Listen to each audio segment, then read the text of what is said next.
Good afternoon बच्चों। आज हम बहुत इम्पोर्टेंट काम करने वाले हैं थर्मोडायनेमिक्स।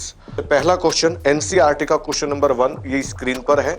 कुछ मल्टीपल चॉइस हैं इसमें पहले, तो जरा आप देखिए और इनमें तो मुझे लगता है आपसे पूछना चाहिए कि क्या आंसर होगा इस क्वेश्चन का। Choose the correct answer. A thermodynamic state function is a quantity. State function क्या होते हैं? 4 ऑप्शन आपको दिए हुए एनसीईआरटी का क्वेश्चन है। पहला ही use to determine heat change. दूसरा ऑप्शन है whose value is independent of path. Use to determine pressure volume work. Whose value depend on temperature only. 4 option आपके सामने हैं। स्टेट फंक्शन की बात की गई है। 2 तरीके के फंक्शन होते हैं थर्मोडायनेमिक्स क्वांटिटी में, एक स्टेट फंक्शन होता है और दूसरा पाथ फंक्शन होता है। स्टेट फंक्शन होते हैं, इसमें आपका सेकंड ऑप्शन होगा whose value is independent of path. For example अगर हम वर्क की बात करें, हमें एक काम करना है that will depend upon the path how you are doing the particular work. For example you have 5 kg weight, आपके पास में 5 किलो वजन है और आपको वो 5वें फ्लोर पे लेके जाना है। आप सीढ़ियों से लेकर के जाएंगे या लिफ्ट से लेकर के जाएंगे, तो दोनों कंडीशन में काम अलग अलग होगा। वो एक पाथ फंक्शन होता है। इसके ऑपोजिट जो फंक्शन होते हैं वो स्टेट फंक्शन होते हैं, जो स्टेट पे डिपेंड करते हैं, कंडीशन पर डिपेंड करते हैं। तो पहला जो क्वेश्चन है इसका आपका आंसर है सेकंड। दूसरा ले लेते हैं। सारे क्वेश्चन लेने हैं 22 तक, जो लंबे लंबे न्यूमेरिकल्स हैं वो भी सॉल्व करेंगे, सिर्फ एनसीईआरटी के। आपकी स्क्रीन पर दूसरा क्वेश्चन है, देख लीजिए। For the process to occur under adiabatic condition the correct condition is. Adiabatic condition के लिए क्या ठीक होता है? इनमें से क्या ऑप्शन होता है एडियाबैटिक कंडीशन में? 2 तरीके की कंडीशन होती है, एडियाबैटिक और आइसोथर्मल। आइसोथर्मल कंडीशन में आपको पता होगा डेल्टा टी 0 होता है, मतलब काम होगा लेकिन सिस्टम का टेम्परेचर चेंज नहीं होना चाहिए, जितना था फाइनल तक उतना ही रहे। और एडियाबैटिक कंडीशन होती है जिसमें delta Q is equal to 0। The system will not absorb heat, neither it absorb nor it give heat। ना वो लेता है ना हीट देता है। During the complete process, no heat exchange from the system to surrounding and vice versa। तो in that case, delta Q0 कहाँ है भाई? ये रहा delta Q0। थर्ड ऑप्शन है, आप अपनी एनसीईआरटी किताब में भी लिख सकते हैं, वहां भी ये सेकंड क्वेश्चन था। एनसीईआरटी का थर्ड क्वेश्चन 6ठे चैप्टर का आपकी स्क्रीन पर देख लीजिए। ये है the enthalpies of all elements in their standard state are. The enthalpy of all elements in their standard state are. 4 option आपको दिए हुए हैं। पहला है यूनिटी, दूसरा है 0 और तीसरा है लेस देन 0 और चौथा है different for each element. Her element के लिए अलग अलग होता है। इसमें होगा 0 the enthalpy of all element in their standard state that consider 0। Third option का आपका जो आंसर है वो ये है। अब चौथे की तरफ चलते हैं। चौथा क्वेश्चन जो है आपकी स्क्रीन पर ये रहा।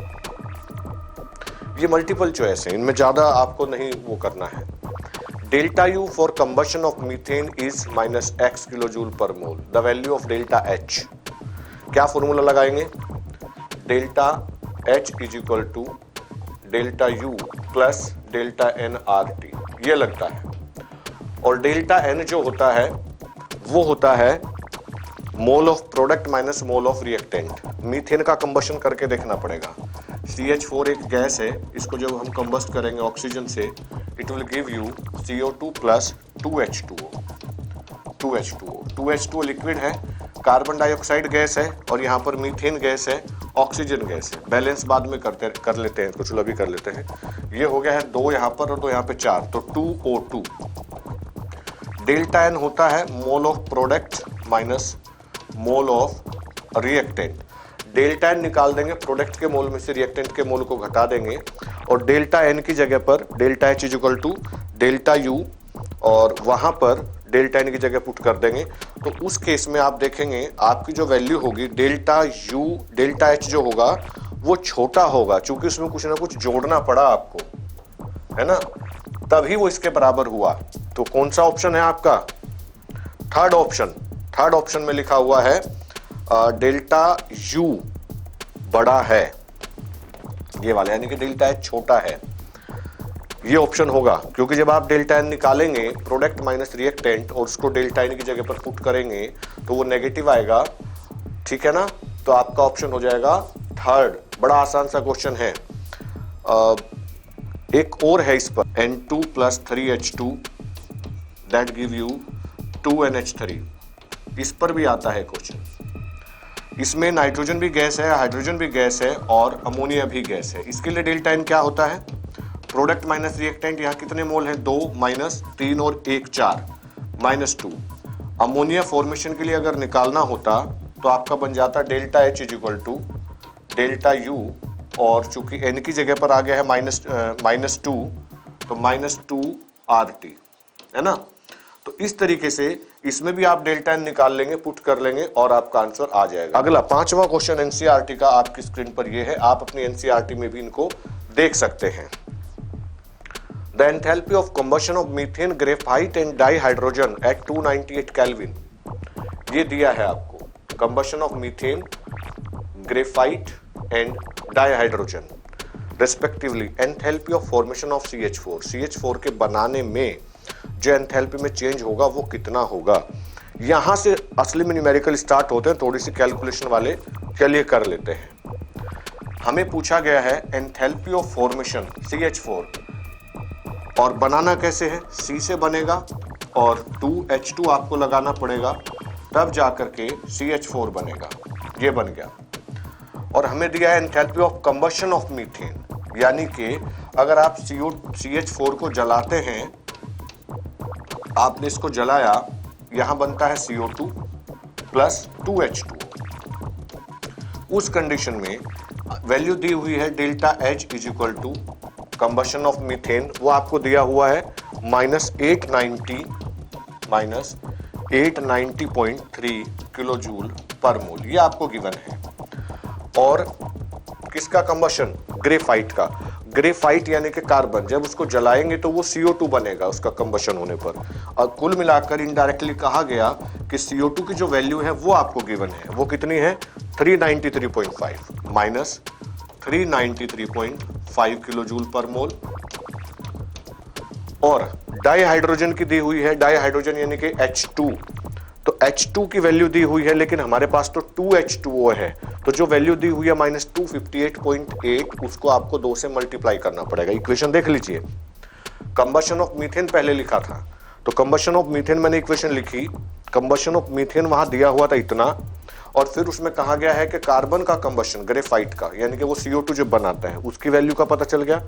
और डाइहाइड्रोजन को जब जलाते हैं H2 + ½ O2 that give H2O, तो एक H2O बनाने में लगेगा 258 और 2 में लग जाएगा -285.8 × 2, ठीक है। आपकी स्क्रीन पर देखिए, CO2 की वैल्यू आपको पता है, H2O की वैल्यू आपको पता चल गई, पूरी इक्वेशन की वैल्यू आपको पता चल गई, तो फॉर्मूला लगता है इसमें, इसकी जरूरत नहीं पड़ेगी, इस फॉर्मूले की इसकी जरूरत नहीं पड़ेगी आपको, तो आप सीधा लिख देंगे इसमें enthalpy of reaction = enthalpy of product minus enthalpy of reactant, इस तरीके से। तो रिएक्शन की एंथैल्पी तो आपको गिवन है 890.3 किलोजूल में, और सारी वैल्यू किलोजूल में ही होनी चाहिए अगर आप किलोजूल में लेते हैं तो, और कोई और डाटा ना हो, नहीं तो फिर आपको जूल में लेना होता है। यहां पर प्रोडक्ट क्या है भाई, CO2 है, CO2 की वैल्यू दी हुई है -393.5, और प्रोडक्ट क्या है साथ में, H2O भी प्रोडक्ट है, प्लस करके 2 टाइम्स ऑफ -285.8। एंड रिएक्टेंट यहां पर CH4 है, जो हमसे पूछा गया है वो हमें निकालना है, माइनस एंथैल्पी ऑफ रिएक्टेंट, वो हमें निकालना है। तो जब आप इसको निकालेंगे, आपकी जो मेरे हिसाब से वैल्यू आएगी वो -74.8 किलोजूल, 74.8 किलोजूल, हाँ माइनस में ये आ जाएगा आपका जब आप कैलकुलेशन करेंगे। थोड़ा सा टेढ़ा है, लेकिन आपने इसको ट्राई करना है। ये वाला सवाल हो गया है, एनसीईआरटी का है, और क्वेश्चन नंबर 5 था इसका। किस तरीके से मैंने किया है एक हल्का सा मैं फिर बता देता हूं, जो बाद में बच्चे जुड़े हैं। तरीका होता है यहाँ पर इन्होंने लिखा है एंथैल्पी ऑफ फॉर्मेशन बताइए और हमें दिया हुआ है इनका कंबशन, मीथेन का कंबशन। तो जब मीथेन को हमने जलाया तो हमने देखा कि वो CO2 निकालेगा और 2H2, बस इतना बहुत था। और इस एंथैल्पी रिएक्शन जो था वो था -890.3 किलो जूल पर मोल पूरी इक्वेशन की। एंथैल्पी ऑफ रिएक्शन होता है enthalpy of product minus reactant. Product ये रहे, दोनों की वैल्यू हमें गिवन है। ये है आपकी कार्बन के कंबशन की। कार्बन का कंबशन करेंगे तो CO2 बनेगा, हाइड्रोजन का करेंगे H2O बनेगा। रिएक्शन में 2 बनते हैं हमारे H2O के मोलिक्यूल, तो this multiplied by 2 plus this, ये हो गया आपका प्रोडक्ट एंड दिस रिएक्टेंट। इसके बारे में पूछा गया था, पूरी रिएक्शन की वैल्यू दी हुई है, बड़े आसानी से हमने कर लिया। अब आगे बढ़ते हैं, अगला क्वेश्चन ले लेते हैं। अगला प्रश्न एनसीईआरटी से ही। A reaction A plus B gives C plus D and release Q amount plus Q is found to have a positive entropy change. Positive entropy change, delta S positive. You know, delta S positive होने का मतलब होता है reaction spontaneous होती है। Now the question is what is entropy? Entropy is the measurement of disorder and randomness. For example, suppose आपके room में जो भी सामान रखा है वो उल्टा पुल्टा रखा है, तो मैं कहूँगा एंट्रोपी ज़्यादा है। अगर सारा सामान व्यवस्थित तरीके से रखा हुआ है, मैं कहूँगा एंट्रोपी कम है। गैस के मॉलिक्यूल हमेशा इधर उधर घूमते रहते हैं कंटेनर में, उनकी पोजीशन फिक्स नहीं होती, तो मैं कहूँगा कि गैस के मॉलिक्यूल की एंट्रोपी ज़्यादा है as compare to liquid, as compare to solid. Solid के मॉलिक्यूल की एंट्रोपी बहुत कम होती है। तो एंट्रोपी समझ में आ गया। और एंट्रोपी ज्यादा होने का मतलब होता है कि वो रिएक्शन आगे बढ़ती है and that is possible reaction. For example, suppose कि हमारे पास गैस किसी कंटेनर में भरी हुई है और वो गैस लीक हो जाए। गैस जब कंटेनर में से निकलेगी, चूंकि कंटेनर में बाउंड्री के अंदर वो बंद थी, थोड़ा सा स्पेस था मॉलिक्यूल को घूमने के लिए, अब उसके लिए बहुत बड़ा स्पेस आ गया है एटमॉस्फेयर में, तो एंट्रोपी बढ़ गई है उस कंडीशन में, और वो इंडिकेशन करता है यस रिएक्शन इज पॉसिबल। तो क्या सवाल क्या है देखते हैं, क्या पूछा? पॉसिबल एट हाई टेम्परेचर, कि हाई टेम्परेचर पर ही पॉसिबल है। दूसरा, possible only at low temperature, not possible at any temperature, possible at any temperature. इसका रिलेशन होता है डेल्टा एस का जो फॉर्मूला होता है वो होता है डेल्टा क्यू बाई टी। एक तो ये होता है entropy is directly related to T, inversely proportional. As you increase temperature entropy increase, actually वो होता है। लेकिन कहां जाके जुड़ेगा? Delta G is equal to delta H minus T delta S. इसको गिब्स इक्वेशन बोलते हैं। अल्टीमेटली ये डेल्टा जी डिसाइड करता है रिएक्शन स्पॉन्टेनियस होगी या नहीं होगी। इसकी वैल्यू माइनस होनी चाहिए। अब आप देख लीजिए इसकी वैल्यू माइनस कब आएगी। इसकी वैल्यू माइनस जब आएगी जब टी डेल्टा एस पूरा मिला करके माइनस हो। और डेल्टा जी तो चूंकि हमने पॉजिटिव कह दिया है, तो टेम्परेचर अगर घटेगा तो ओवरऑल वैल्यू साथ में एंथैल्पी को भी आपको देखना पड़ेगा। अगर एंथैल्पी की वैल्यू पॉजिटिव है और ये वैल्यू छोटी है तो डेल्टा जी पॉजिटिव आ जाएगा।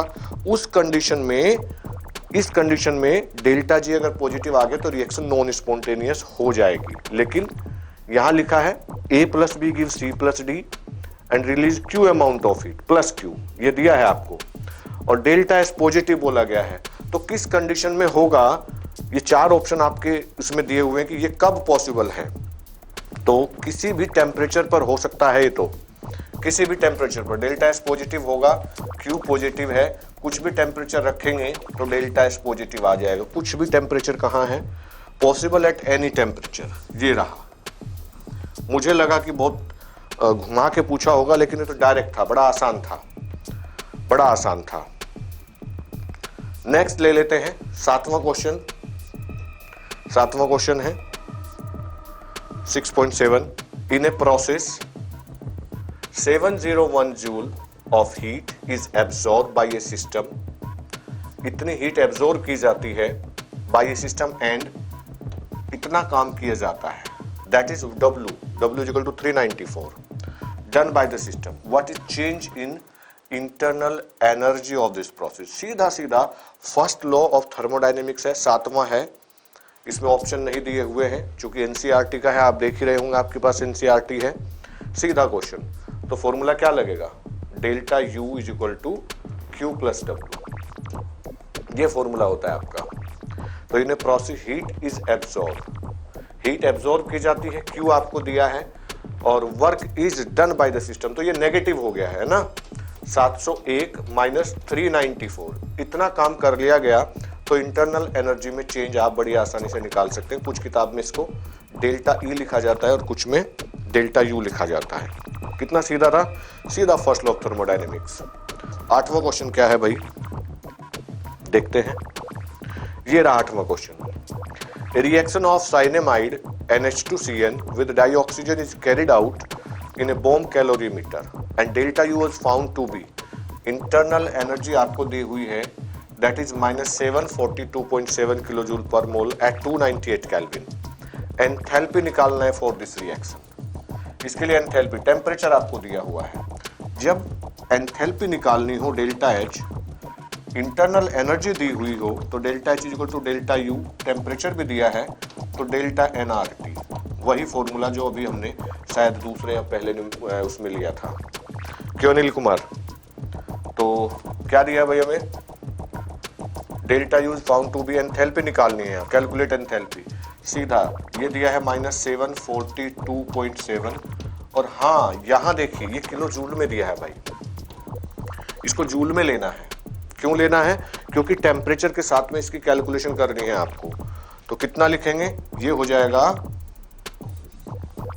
इसको हम लिखेंगे इज इक्वल टू -742.700, ये है इंटरनल एनर्जी, प्लस मुझे याद है इसमें बहुत सारे बच्चों को प्रॉब्लम होती है, कई बार जैसे मैं कराता हूं हर साल, तो वो गलती कहाँ करते हैं, वो किलो जूल पर ध्यान नहीं देते। अब गलत नहीं होगा आपका, डेल्टा एन कैसे निकलेगा, ये तो लिक्विड है, काउंट नहीं होगा, एक तो ये रहा गैस, एक ही रहा, प्रोडक्ट में 2 गैस है ना, डेल्टा एन निकालना है तो प्रोडक्ट में है 2 गैस माइनस रिएक्टेंट, रिएक्टेंट में एक ये गैस है और 3/2, 1 + 3/2 है ना, कितना आ जाएगा पता है आपको, 2 + 3 that is 5/2, 2.5, तो -2.5 that is 0.5, और वो भी माइनस में 0.5, वो यहाँ पुट कर देना है आपको डेल्टा एन की जगह पे, -0.5 इंटू आर की जगह कितना लिखेंगे, 8.314। 5वां चैप्टर स्टेट ऑफ मैटर, वहाँ आर की वैल्यू आपको 0.083 लेनी होती है, चूंकि एटमॉस्फेयर लीटर में वहाँ पूछा जाता है वॉल्यूम के साथ में। लेकिन जब इंटरनल एनर्जी, एंट्रोपी, एंथैल्पी, इस तरह की चीज़ें हों जो एनर्जी से रिलेटेड है, तो एनर्जी में जूल में वैल्यू लेनी होती है आर की, और वो होती है 8.314। टेम्परेचर केल्विन में ऑलरेडी दिया हुआ है आपको, दैट इज 298। इसको कैलकुलेशन करना है बस आपने। जब इसको कैलकुलेट कर लेंगे तो आपका आंसर जूल में आएगा, आप उसको किलो जूल में भी रख सकते हैं। 8वां क्वेश्चन है आपका ये 307 के आसपास आपका बनेगा, 307 के आसपास बनेगा। आप इसको देखिए 307 करके आएगा, जूल में होगा। ये आपका 7वां क्वेश्चन था, 8वां सॉरी 9वें क्वेश्चन की तरफ चलते हैं। 9th क्वेश्चन नंबर 9 ये है, calculate the number of kilojoule of heat necessary to raise the temperature of 60 gram of aluminium from this temperature to this temperature. Molar heat capacity दी हुई है, मोलर हीट कैपेसिटी एल्यूमिनियम की, यानी कि heat capacity दी हुई है, molar heat capacity that is 24 joule per mole पर केल्विन, ये आपको गिवन है। और टेम्परेचर ऑफ 60 ग्राम एल्यूमिनियम, तो बहुत आसान सा फॉर्मूला होता है इसका, ये हो जाएगा आपका Cp इक्वल टू होता है mCvDT, CvDT या CpDT जो भी आप ले रहे हैं, sorry delta U internal energy जब निकालेंगे, internal energy equal to CvDT, mole m का मतलब मोल, चूंकि 60 ग्राम लिखा है तो एल्यूमिनियम का मोल कितना होगा 60/27, एल्यूमिनियम का मास होता है एटॉमिक मास, और वेट अपॉन मोलिकुलर मास या atomic mass that is mole. ये आपको दी हुई है, कितनी दी हुई है भाई 24, और डेल्टा टी कितना हो गया डेल्टा टी हो गया है 20। अब आप कहेंगे कि आपने सर 55 में से 35 घटाया, बिल्कुल नहीं, मैंने ऐसे करके नहीं निकाला। इसमें भी 273 ऐड करके केल्विन बनाना है, इसमें भी 273 करके केल्विन बनाना है, तब दोनों का डिफरेंस तब भी 20 ही आएगा वो केल्विन में। आप कैलकुलेट कर लेंगे बड़ी आसानी से, आपका आंसर आ जाएगा इसमें। और इन न्यूमेरिकल का PDF बनवा करके आज मोबाइल ऐप में इनको अटैच कर दिया जाएगा इस चैप्टर के साथ में, क्योंकि वीडियो वहां पहले ही है वीडियो वाले सेक्शन में। ये था क्वेश्चन नंबर 9। अब क्वेश्चन नंबर 10 की तरफ चलते हैं। क्वेश्चन नंबर 10 आपकी स्क्रीन पर ये रहा। क्वेश्चन नंबर 10 थोड़ा सा कॉम्प्लिकेटेड है आपके लिए। देखिए, calculate the enthalpy change on freezing of 1 mole of water. 1 mole of water को फ्रीज करना है 10 डिग्री सेल्सियस पर। कहां से? To ice at -10 degree Celsius. दो काम होंगे बच्चे इसमें। पहले 10 डिग्री से आप उसको 0 डिग्री पर लेकर के जाएंगे और 0 डिग्री से आप उसको -10 डिग्री पर लेकर जाएंगे। ये अगर बात समझ ली तो ये न्यूमेरिकल कुछ नहीं है, नहीं तो फिर बड़ी दिक्कत करता है। ठीक है, जब उसको 10 डिग्री सेल्सियस से 0 पे लेकर के आ रहे हैं तो स्टेट चेंज होती है वहां पर। लिक्विड से आप सॉलिड बना रहे हैं उसको, और जब सॉलिड से -10 में लेके जा रहे हैं तो वहां स्टेट चेंज नहीं होती। तो 3 काम करने हैं आपने, और वैल्यू भी दी हुई है आपको। फ्यूजन दिया हुआ है, लेकिन किस में? किलो जूल में। सीधा जूल लिखेंगे इसको। ये हो गया इतने जूल पर मोल। ये डेल्टा H फ्यूजन दिया हुआ है आपको, और वो भी 0 डिग्री सेल्सियस पर, है ना। यहां से जब आप चेंज करते हैं 10 डिग्री सेल्सियस वाटर को आप 0 डिग्री सेल्सियस वाटर में बदलते हैं, तो इतनी हीट, पॉजिटिव लिखा है, वो एब्जॉर्ब कर रहा है या रिलीज कर रहा है जब उसमें लिखेंगे तो। और हीट कैपेसिटी वाटर की दी हुई है लिक्विड स्टेट में 75.3 जूल। देखिए, है ना, मैंने जूल में पहले कर लिया, यहाँ जूल था, दिक्कत हो जाती है बच्चों को, कन्वर्जन आना चाहिए आपको। और CpH2 सॉलिड, हीट कैपेसिटी जब सॉलिड में है यानी कि आइस बन चुका है तब कितना है? 360.8 जूल पर मोल पर केल्विन। तो 2 काम करने हैं। पहले लिक्विड है तो लिक्विड को आपने सॉलिड में कन्वर्ट करना है, आइस में कन्वर्ट करना है, और उसके बाद आपने इसको कन्वर्ट करना है -10 डिग्री सेल्सियस पर। और डिफरेंस कितना है? डिफरेंस है -10 डिग्री। 10 डिग्री से यहां भी 10 डिग्री है। यहां टेम्परेचर का जो डिफरेंस है डेल्टा T, वो भी 10 डिग्री, और यहां भी टेम्परेचर का जो डिफरेंस है वो 10 डिग्री है। तो नेट एंथैल्पी चेंज कितना होगा? नेट एंथैल्पी चेंज होगा, आप अपने कॉपी में ऐसे लिख सकते हैं कि net enthalpy change is equal to, पहले ये काम हुआ है, हीट ऑफ फ्यूजन हो रहा है यहां पर। यहां जब लिक्विड स्टेट में था, पहले लिक्विड स्टेट में इसकी जो हीट कैपेसिटी दी हुई है वो है 75.3।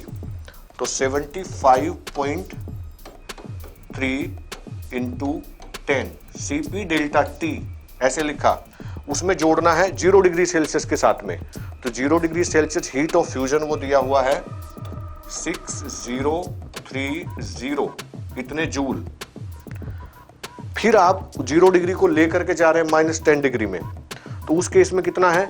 उसमें है 360.8, और वहां पर भी टेम्परेचर है -10 डिग्री। कितना सिंपल हुआ है, कितना सिंपल हुआ है ये। बस ये समझना था कि करना क्या है। 10 डिग्री सेल्सियस से वाटर को -10 डिग्री के बर्फ में बदलना था। 10 डिग्री वाले वाटर को पहले मैं फ्रीज करूंगा 0 पर, और फिर 0 को मैं कन्वर्ट करूंगा -10 में। तो वहां 10 डिग्री मैंने घटाया और बाद में फिर 10 डिग्री मैंने घटाया, 2 बार मैंने लिया। जब वो 0 डिग्री सेल्सियस पे था, हीट कैपेसिटी इतनी थी उसकी, तो एंथैल्पी मैंने वहां निकाली, वो हो जाएगी Cp delta T। Sorry, CV दिया है ना, हाँ Cp दिया है, Cp डेल्टा T। ये मैंने किया, देखो Cp डेल्टा T वहां पर चूंकि 10 हो जाएगा, 0 - 10 करके, प्लस जब वो 0 पर है हीट ऑफ फ्यूजन, चूंकि स्टेट चेंज हुई है, वो मुझे दी हुई थी 603 किलो जूल, मैंने जूल में कन्वर्ट करके वो रखा, और फिर -10 में लेके गया, वहां भी -10 डिग्री सेल्सियस, और उस स्टेट में भी हमें एंथैल्पी दी हुई है। आप इसको ऐड करेंगे, easily you will find the answer. ऐसे ही साथ में जुड़े रहे बच्चे। अब अगला न्यूमेरिकल ले लेते हैं। देखो मैं यहाँ पे कैलकुलेशन छोड़ रहा हूँ, ये काम आपने करना है।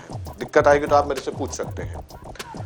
Enthalpy of combustion of carbon, carbon के कंबशन की एंथैल्पी दी हुई है। कार्बन का कंबशन होता है जब सी को जलाया गया तो वो CO2 में कन्वर्ट हो गया। और कितनी एंथैल्पी, डेल्टा एच जो है वो दिया है -393.5 किलो जूल पर मोल। देखो तुमसे नहीं होता तभी तो सिर पकड़ के बैठा है ना। आप अपनी स्क्रीन पर देख रहे हैं ना, बाल नोच रहे अपने न्यूमेरिकल, वो भी थर्मोडायनेमिक्स ऊष्मा गतिकी के। ऐसा ही कुछ होता है, ऐसा ही कुछ होता है ना। इस तरीके से क्या हो गया थर्मोडायनेमिक्स न्यूमेरिकल, ऐसा कुछ नहीं बच्चे, ऐसा कुछ नहीं है। समय लगाना है बस। आप इसको समय देंगे तो केमिस्ट्री भी आपको कुछ रिटर्न में देगी, आपकी समझ में आने लगेगी। पहली बार देख करके ही और एक न्यूमेरिकल लंबा देख करके डर जाते हैं कई बार हम, वो नहीं, आसान लगने लगेगा सब कुछ। जो पहली बार आज न्यूमेरिकल कर रहे हैं उनको टफ लगेगा, जिसने चैप्टर नहीं पढ़ा है उसको टफ लगेगा, जिसके फॉर्मूले याद नहीं है उसको टफ लगेगा। तो वो क्या काम करेगा, पहले मेरी थर्मोडायनेमिक्स की सारी वीडियो आप देख लीजिए पुरानी। और अब तो हाल ये है कि एक वीडियो एक ही टॉपिक पर 3-3 बार आ चुकी है, पहले भी, और लगभग 650 वीडियो के आसपास चैनल में है। तो पहले भी और बाद में लेटेस्ट देखिएगा। और क्या पूछा है, calculate the heat release upon, अरे वाह, हीट रिलीज 35.5 ग्राम को जलाते हैं तो कितनी हीट निकलेगी। कितना आसान है, देखो ये कितना जलाया आपने, हमने 1 मोल को, है ना, 1 मोल CO2, 1 मोल CO2 जब हमारा बन रहा है तो इतनी हीट रिलीज। और 1 मोल का वजन कितना है CO2 का, 44 ग्राम है। ये समझ में आया ना सबको, CO2 का मोलिकुलर मास है तो 44 ग्राम का मतलब हो गया 393.5 किलो जूल। कितने का पूछा है, 35.2 का कितना होगा, कितना आसान है। तो ये हो जाएगा 393.5 डिवाइड बाई 44 इंटू 35.2। कितना आसान है। 1 मोल के लिए जो हीट रिलीज होती है वो होगा 393.5। तो 1 मोल का वेट होता है CO2 का 44 ग्राम, 44 के लिए होगा 393, एक के लिए कितना हो जाएगा 393.5 बाई 44। और ये माइनस में है तो माइनस रखना है। और 35.2 के लिए कितना होगा, मल्टीप्लाई कर देंगे, आंसर आ जाएगा। अब NCERT का क्वेश्चन नंबर 12 है ये, question number 12। Enthalpy of formation of CO, मतलब कार्बन मोनोऑक्साइड बनाया आपने, उसकी वैल्यू दी हुई है एंथैल्पी, और CO2 की दी हुई है, और काहे की दी हुई है, N2O की दी हुई है, N2O इसकी वैल्यू दी हुई है, और साथ में N2O4 की दी हुई है, N2O4। ये 4 वैल्यू हमें दी हुई है। कितनी है, इसकी है -110 किलो जूल पर मोल, और CO2 की है -393 किलो जूल, N2O की है 81, और N2O4 की है 9.7 किलो जूल पर मोल। ये वैल्यू दी हुई है। और इस इक्वेशन के लिए पूछ रहे हैं find the value of enthalpy of reaction for this. You know, देखो ये कह रहा है मैं बताऊं, मतलब आप में से ही आप बताएं। नहीं, तुम रहने दो, क्योंकि वो भी डरते हैं और तुम भी डर जाते हो जल्दी। आसान है, मैं बता देता हूं, है ना, मैं कर देता हूं इसको। Delta H is equal to reaction is equal to enthalpy of product minus enthalpy of reactant. Product क्या है, N2O, N2O की वैल्यू है 81 प्लस 3 CO2, CO2 ये रहा, 1 CO2 की वैल्यू है, और 3 की कितनी हो जाएगी, -393। ये हो गया प्रोडक्ट, माइनस रिएक्टेंट। रिएक्टेंट क्या है, N2O4, N2O4 की वैल्यू 9.7, पॉजिटिव में ही 9.7, और क्या है 3CO, तो CO की है 110 माइनस 110 इंटू 3, ये है। बस हो जाएगा ना।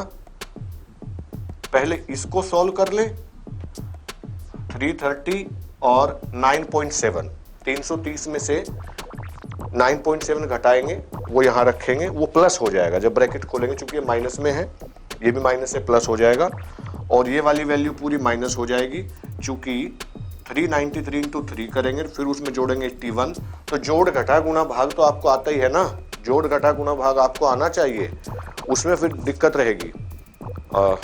Addition, subtraction, multiplication and divide Urdu में क्या कहेंगे बताएगा कोई बच्चा? जोड़ को कहेंगे जमा और नफी कहेंगे घटा को, सब्सट्रैक्शन को, भाग को कहेंगे तकसीम उर्दू में, इंग्लिश में कहेंगे डिवाइड, और गुणा को कहेंगे जरब, शायद कोई जानता होगा तो बताएंगे। ये हो गया है 12वां क्वेश्चन हमने कर लिया है। आंसर की देर है, बस लिखें, मैच करें अपनी आंसर से एनसीईआरटी के बाद में जो दिए हैं, एकदम ठीक आएगा। अगला क्वेश्चन नंबर 13, बहुत आसान, बहुत ही आसान। देखिए N2 + 3H2 बना रहा है 2NH3, 2 मोल ऑफ अमोनिया बना रहे हैं, तो हमारी हीट जो रिलीज हो रही है, एंथैल्पी जो चेंज हो रही है -92.4, और पूछ रहे standard enthalpy of formation of NH3। अरे वही तो कर रहे थे हम, लेकिन 2 मोल बनाया तो इतना 1 मोल का कितना होगा, तो इसका तो आंसर ही देख लो 46.2। देखो ना यहाँ 2 है, 2 में इतना है और वही पूछ रहा है 1 को बनाने में कितना होगा, आधा कर देंगे भाई उसका, -46.2 हो जाएगा। So simple, so simple. Now next सवाल है आपकी स्क्रीन पर। Calculate the standard enthalpy of formation of methanol from the following data. ये डाटा है, इस डाटा से आपको CH3OH की वैल्यू बतानी है और CH3OH ये रहा। तो इसमें वही काम, ये है एंथैल्पी ऑफ रिएक्शन। थोड़ा ध्यान से समझेंगे, जिसको अब तक समझ में नहीं आया है अब आ जाएगा समझ में। तो भाई एंथैल्पी ऑफ रिएक्शन का फॉर्मूला जो होता है enthalpy of product minus enthalpy of reactant. तो ये दिया हुआ है हमें -726, सारे डाटा किलो जूल में है क्या? हाँ ठीक है, इज इक्वल टू, अब प्रोडक्ट क्या है, ये दोनों प्रोडक्ट है, रिएक्टेंट क्या है, ये है, ऑक्सीजन को तो काउंट ही नहीं करते, तो ये हमसे पूछा गया है। और CO2 ये रहा भाई, CO2, एक CO2 कितनी वैल्यू है -393, ये वाला माइनस यहाँ आ गया। दूसरा रिएक्टेंट, सॉरी हाँ प्रोडक्ट में और क्या है, ये वाला नहीं आया अभी तो प्रोडक्ट में सिर्फ CO2 की वैल्यू मैंने ली। इस इक्वेशन में देखिए CO2 अभी बचा है 2H2O, एक H2O की वैल्यू ये है, 2 की कितनी हो जाएगी, तो अभी इसमें मुझे जोड़ना है इसको 2 टाइम्स ऑफ -286 को, ये हो गया मेरा प्रोडक्ट। अब ये माइनस ये वाला रिएक्टेंट क्या है CH3OH, मैं ऐसे लिख देता हूं कि enthalpy of CH3OH, change in enthalpy लिखा जाता है, निकल जाएगा ना, है ना। 2 से मल्टीप्लाई करेंगे, इसमें जोड़ देंगे, ओवरऑल ये माइनस है, इधर आके प्लस का हो जाएगा। और ये बन रहा है यहाँ पर देख लीजिए 2 6 12 1 17 1 2 2 4 और 1 5 -572, और इसमें -393 मुझे जोड़ देना है, तो ये आ गया 3 और 2 5 9 और 7 16 1 6 और 3 9, माइनस का 965 इधर आएगा तो प्लस हो जाएगा, है ना, ये प्लस हो जाएगा। लेकिन डेल्टा H की वैल्यू क्योंकि वो माइनस में लिखा है, वो माइनस फिर इधर आ जाएगा, ओवरऑल माइनस में आएगा, 100 कुछ के आसपास बनेगा। कर लेंगे, आ जाएगा आंसर, देख के बताएंगे कैलकुलेशन करके। नेक्स्ट क्वेश्चन ले लेते हैं। खुल जा सिमसिम, खुल गया सिमसिम।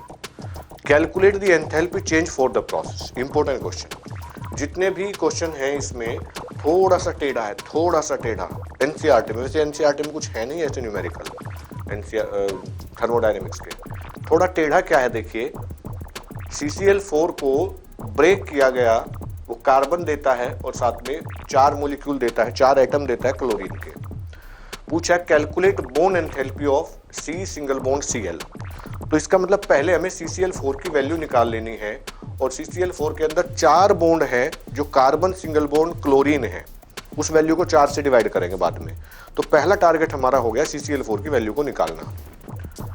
क्या दिया है भाई, कैलकुलेट बोन एंथैल्पी, वैसे दिया है डेल्टा H वेपोराइजेशन दिया है CCl4, चूंकि वो गैस में है, गैस यानी कि वेपराइजेशन करेंगे तो गैस बनेगा, इसका मतलब CCl4 गैस में नहीं बनता, वो पहले सॉलिड बनता होगा या लिक्विड, फिर उसको गैस में कन्वर्ट करते हैं। तो जब वो बनने के बाद में पहले बनाना पड़ेगा और जब उसको कन्वर्ट कर रहे होंगे हम गैस में, तब वो इतनी हीट एब्जॉर्ब करेगा।